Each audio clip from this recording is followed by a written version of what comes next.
मी सुवर्णा तुमचं माझ्या चॅनलमध्ये खूप खूप स्वागत आहे।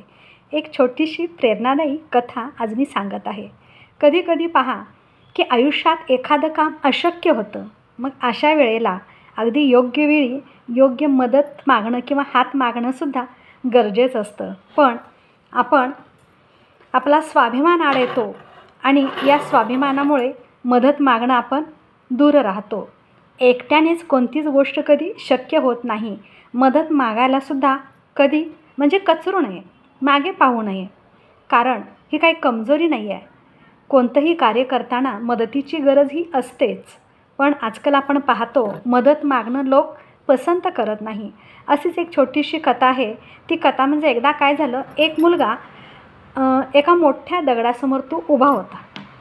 तो पाहत होता की तो जो दगड होता ना, त्या दगडामुळं लोकांना येणं जाणं अगदी मुश्किल होत होतं। त्यामुळे मग हा मुलगा म्हणतो हा दगड हटवणं गरजेचं आहे। मग त्या दगडासमोर उभा असलेला मुलगा तो दगड हटवण्याचा आतोनात प्रयत्न करतो। प्रथम तो एका हाताने दगड ढकलायचा प्रयत्न करतो, पुन्हा दुसरा हात लावतो, दगड ढकलण्याचा प्रयत्न करतो, पुन्हा खाली बसतो, पुन्हा पायाने ढकलण्याचा प्रयत्न करतो, पुन्हा पायाने आणि हाताने ढकलण्याचा प्रयत्न करतो, तरी तो दगड काही हलत नाही। पुन्हा तो खांद्याने ढकलण्याचा प्रयत्न करतो, तरीही हलत नाही। सगळे प्रयत्न करून तो बसतो, दगड काही त्याला हलत नाही। एवढ्यात त्याचे तिथं वडील येतात। वडील म्हणतो काय झालं, का उदास बसलायस? तेव्हा तो सांगतो मी हा दगड हटवण्याचा प्रयत्न केला अतोनात, कारण या दगडामुळं सगळ्यांना येता जाताना त्रास होत आहे, पण हा दगड काही केल्या हटत नाही। मी सगळे प्रयत्न करून बसलो, थकलो आता। वडील म्हणतो सगळे प्रयत्न केलास, पण अजून एक प्रयत्न तू केला नाहीस, कोणता? मुलगा म्हणतो। तर वडील सांगतात तू स्वतः प्रयत्न केलास, पण मदतीचा हात कोणाकडे मागितला नाहीस। तो जर प्रयत्न केला असतास तर साहजिकच हा दगड हटला असता। जर तू कोणाची मदत मागितली असतास तर नक्कीच सगळे एकत्र आले असते आणि तो दगड साहजिकच हटला असता, पण तू असं केलं नाहीस, तुझा स्वाभिमान अडाला।